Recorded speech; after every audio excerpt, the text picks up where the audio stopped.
Hi friends, I'm Lynn from EJG'S. This week I am going to be sharing some thoughts about makeovers and do-overs and giving you some examples of things that I have perceived to be mistaken purchases, finishes, or projects.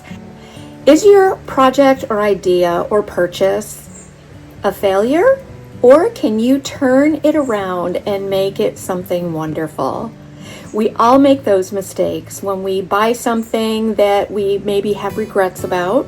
We make a purchase that we may regret when we try a finish that didn't work out, or we have an idea that doesn't turn out exactly the way we had hoped it would. But this week I'm going to show you how I reimagined regrets and turned them into something wonderful, a way for me to explore some creative ideas and really think outside the box. So join me in the art studio and see what I've been up to this past week.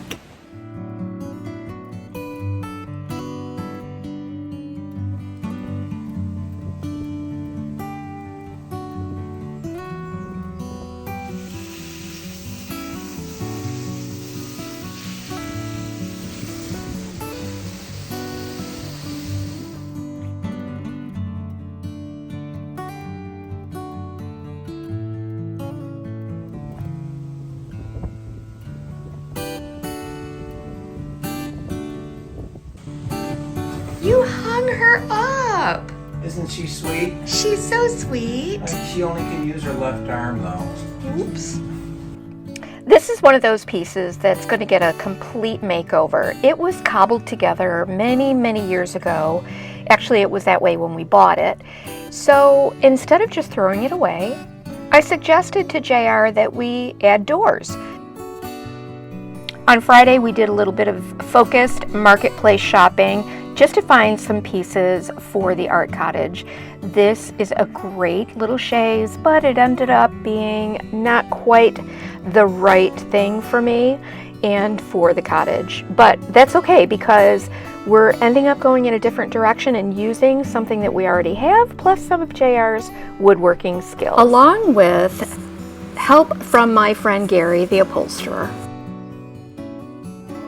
However, we did find a couple of really nice old metal patio chairs. So they needed a quick spray paint. I wanted them pink, and pink they became.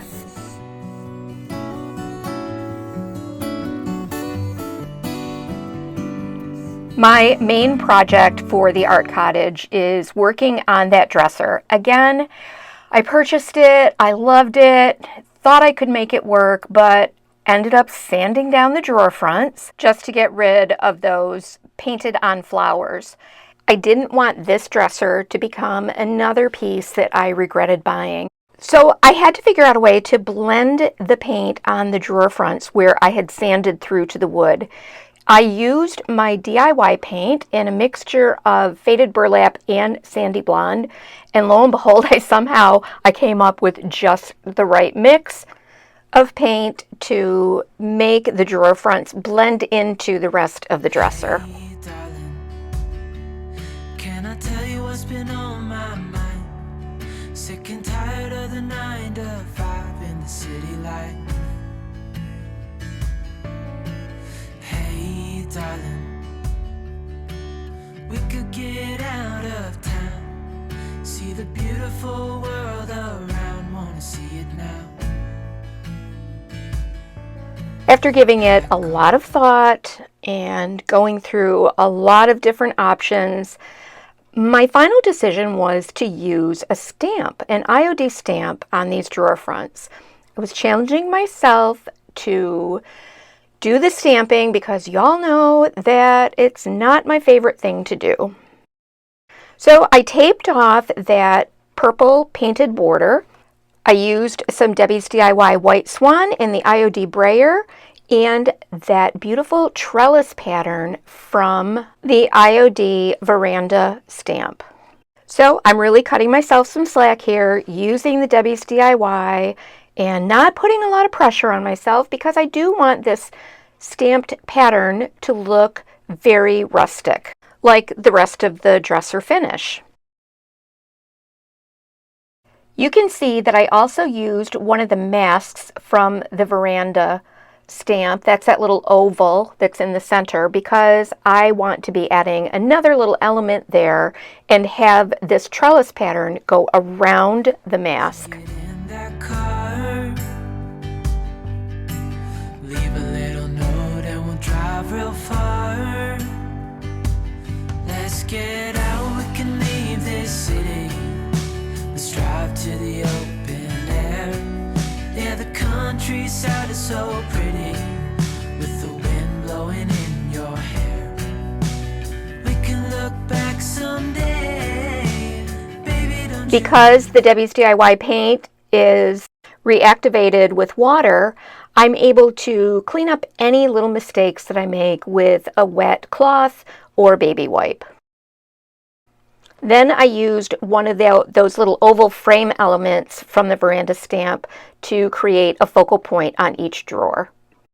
I just used a little rolled piece of blue masking tape to adhere that oval framed mask so that I could easily remove it and then add it to the next drawer.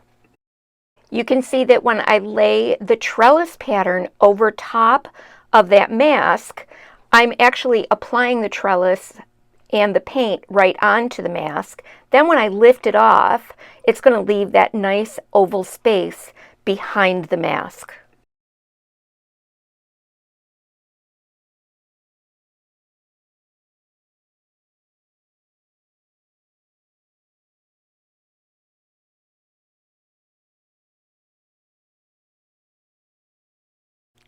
Then to finish off my pattern, I'm going to use IOD's letterpress stamp and number the drawers.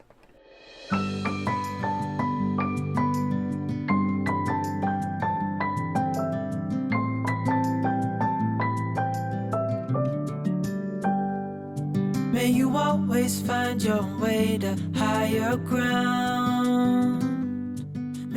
After my piece had dried for a couple of days, I used Fusion's Ultra Guard. It's a nice satin water base finish, and I applied that over the dresser drawers. Pretty little thing, you're a diamond in the rough, shining from within.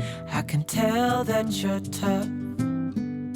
Just the sight of you when I'm at my weakest point makes a world of difference, oh, you make me strong. Pretty little thing, you're a diamond in the rough. Are you thinking of putting a panel? Maybe I could just put like a mold or something, and then paint it? Flat panels, hinges, outside hinges, just to get catches. Yeah, and I'll do like an IOD mold or something on each of the doors. That would be great. Coordinate with that. Sure. You got a glass knob instead of the ones I got came with the kit. So. Yeah. What do you think, Chance? What do you think, Chance? Right? We'll put a mold on there and then paint them? I want one that looks like a dog bone. This is IOD's Laurel mold. I'm using air dry clay to create a laurel wreath on one of the doors. These doors are kind of offset from each other, so I really couldn't put a mold on the top door because it just didn't line up and it didn't look right. So that one's going to be left plain. I measured the door for placement of the wreath and then applied the air dry clay castings with Pentart Heavy Body Gel. I can tell that you're tough. Ordering a cup of love, feel it rising up and above. You will always keep my heart and soul strong.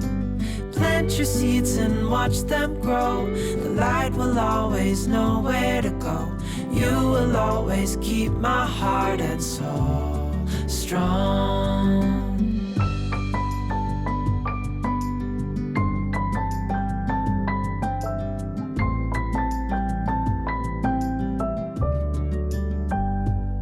You're the first thing in the morning and the last. You know that one of my favorite paint products to use is MILKPAINT, and I've really been experimenting a lot with that to try to get some really great texture and cracking and crazing as I apply the paint. This is Homestead House Gustavian WHITE.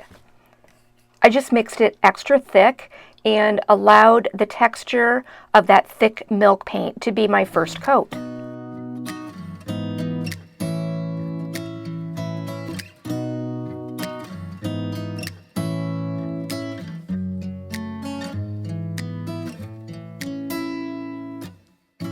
I'm also going to use milk paint on this little cabinet that I have already started base coating with different layers of paint. Here you can see that I'm applying a top coat of that Fusion Ultra Guard over the surface, and then I'm going to use some milk paint on this piece.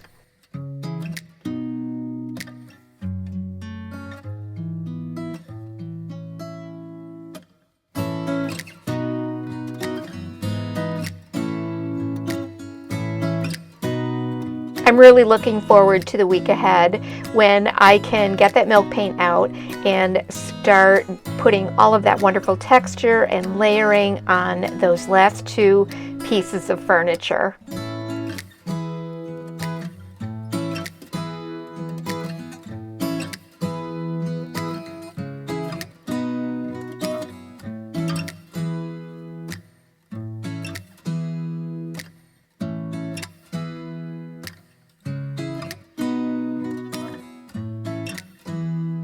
I've linked all of the products that I've used today on my makeovers in the description box below. You can also find us at LNJGoods.com or at our brick and mortar shop in Medina, New York.